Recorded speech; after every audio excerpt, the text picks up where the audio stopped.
A king makes a promise to his dying first wife.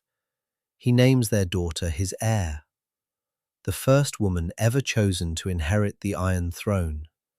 Then he remarries, has sons, and when he dies, those around him have to make a choice: honor a promise made to a dead woman, or crown a living king. What followed wasn't just a civil war. It was a question about power itself. Who deserves it? Who can hold it? And whether a promise from a king is worth the parchment it's written on. This is Team Black versus Team Green. And the honest answer to who was right is more complicated than either side wants to admit. Before we argue sides, we need to be clear about the facts, because both sides have spent centuries distorting them. King Viserys I had a daughter, Rhaenyra, from his first wife, Aemma. When Aemma died, Viserys named Rhaenyra his heir, publicly, formally, in front of the lords of Westeros, who bent the knee and swore oaths to her. Then Viserys married Alicent Hightower. They had sons, Aegon, Aemond, Daeron. Viserys never changed his succession.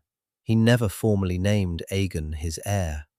He died, by most accounts, a man who had spent years avoiding the conflict he knew was coming.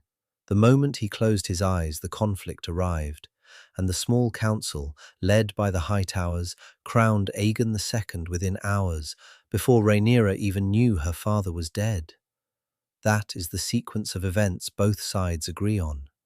Everything else is interpretation. Now, the case for Team Green. And it is a real case. First, Westerosi succession had never passed through a woman. Not once in the history of the Iron Throne. Every great house in the realm had male preference succession baked into centuries of tradition.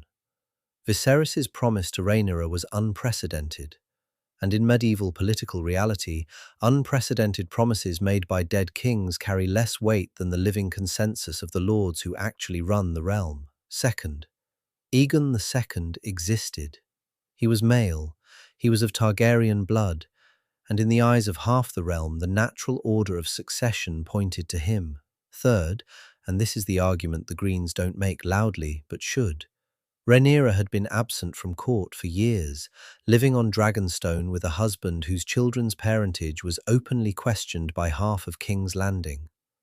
Whatever her legal claim, her political capital had eroded. The Greens didn't invent a claim from nothing. They chose the more conventional claim over the more legally documented one. History has done this before. History would do it again. Now the case for Team Black. And it is also a real case. One that starts with a single word: oath. The lords of Westeros did not merely acknowledge Rhaenyra as a possible heir. They knelt. They swore. In a feudal society, an oath sworn before witnesses is the foundation of the entire political system. The moment you decide oaths can be discarded when inconvenient, you have destroyed the only mechanism that makes kingdoms function. Every lord who broke that oath to Rhaenyra was implicitly telling every other lord in Westeros, oaths to the crown are optional. That is not a precedent any kingdom survives intact. Second, the manner of Aegon's coronation. It happened in secret, in the hours after Viserys' death, before the realm could weigh in. That is not succession. That is a coup. Third, Rhaenyra was her father's chosen heir. Not by feeling, not by preference, by formal legal designation. If the king's own word cannot determine succession, whose word can? The Greens would say traditions, but tradition was made by men who could also be changed by men. Viserys changed it, and then the Greens changed it back, with swords, before anyone could stop them. We cannot have this conversation honestly without addressing what many viewers are thinking. Is this really about gender? And the answer is yes. Partly. The resistance to Rhaenyra wasn't purely about legal technicalities. Many lords who opposed her said so openly. A woman could not rule. Her husband would rule through her. Her sons would not be true Targaryens. These arguments were made in Rhaenyra's own time, and they were gendered, deliberate, and in many cases they were the real reason, not the legal reasoning that came afterward. But here is where it gets genuinely complicated. In Westeros, as in medieval Europe, a queen regnant was not simply a political novelty, it was a structural problem. A queen's children took their father's name and loyalty. A queen in battle raised questions no one had worked out answers to. The prejudice was real and wrong, and the practical concerns were also real. Both things were true. Denying either one of them makes your argument weaker, not stronger. Team Black's cause was legally correct. Their execution was catastrophic. Rhaenyra's years of absence from court had allowed the Greens to build the political relationships she neglected. When she finally moved to claim the throne, she moved too slowly, allowing the Greens to consolidate. More damaging, Rhaenyra's inner circle made decisions that alienated potential allies. The burning of the dragon pit, the killing of the common people's dragons by a black mob didn't just destroy irreplaceable creatures. It destroyed the optics of a queen who was supposed to be different. And Rhaenyra herself, when she finally sat the Iron Throne, showed a capacity for cruelty that undercut every argument that her reign would be more just than her rivals. Legal legitimacy and moral legitimacy are not the same thing. The Blacks had the first. They sometimes squandered the second. Team Green's cause had conventional legitimacy on its side. Their strategy was near perfect in the first months of the war, and then Aemon Targaryen burned the Riverlands. The burning of Harrenhal and the atrocities that followed didn't just cost the Greens military ground.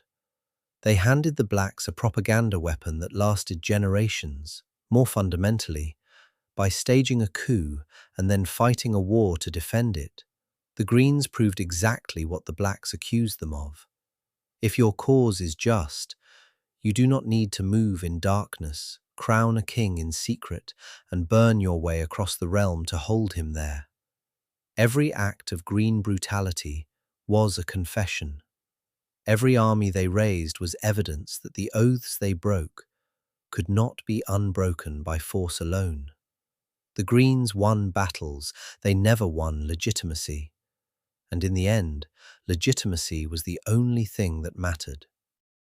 If you want to assign blame for everything that followed, the dragons dying, the houses broken, the small folk burned, the most honest answer is Viserys, not because he was a monster, because he was a man who made an impossible promise and then spent 20 years refusing to deal with the consequences of it. He named Rhaenyra his heir and then gave her rival siblings. He knew the conflict was coming and chose comfort over clarity. He never made Aegon publicly swear to support his sister. He never dealt with the Hightower faction while he still could. He sat on the Iron Throne for 26 years, and the one thing a king must do, secure the succession, he never actually did. Viserys loved peace so much that he guaranteed the most catastrophic war in Targaryen history. The Dance of the Dragons is what happens when a good man refuses to make hard decisions. So, who was right? Legally, Team Black. The oath was sworn. The succession was designated. The law of Westeros, such as it was, pointed to Rhaenyra. Morally, neither side kept their hands clean long enough to claim the high ground. Practically, the war was always going to happen regardless. Not because of Rhaenyra or Alicent or Aemond or Daemon, but because Viserys created a succession crisis and then died, leaving two legitimate enough claims and no mechanism to resolve them peacefully. What the Dance of the Dragons actually reveals isn't which side was right. It reveals that the Iron Throne itself was always a machine for producing exactly this kind of conflict. A single seat that everyone wants and only one person can sit in, surrounded by a court full of people with everything to gain from sitting closest to whoever's on it. The throne didn't cause the dance. The dance revealed what the throne had always been. We want to know what you think. Team Black or Team Green? Leave your answer in the comments, and more importantly, tell us why, because the arguments on both sides are better than most people give them credit for. Rhaenyra had the law, Aegon had tradition, Viserys had the power to prevent it all, and chose not to use it.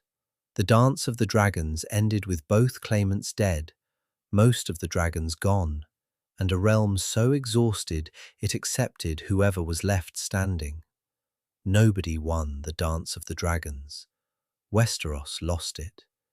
If you want to go deeper on the dragons that died in this war, or the houses that were broken by it, those videos are linked above. New lore videos every week.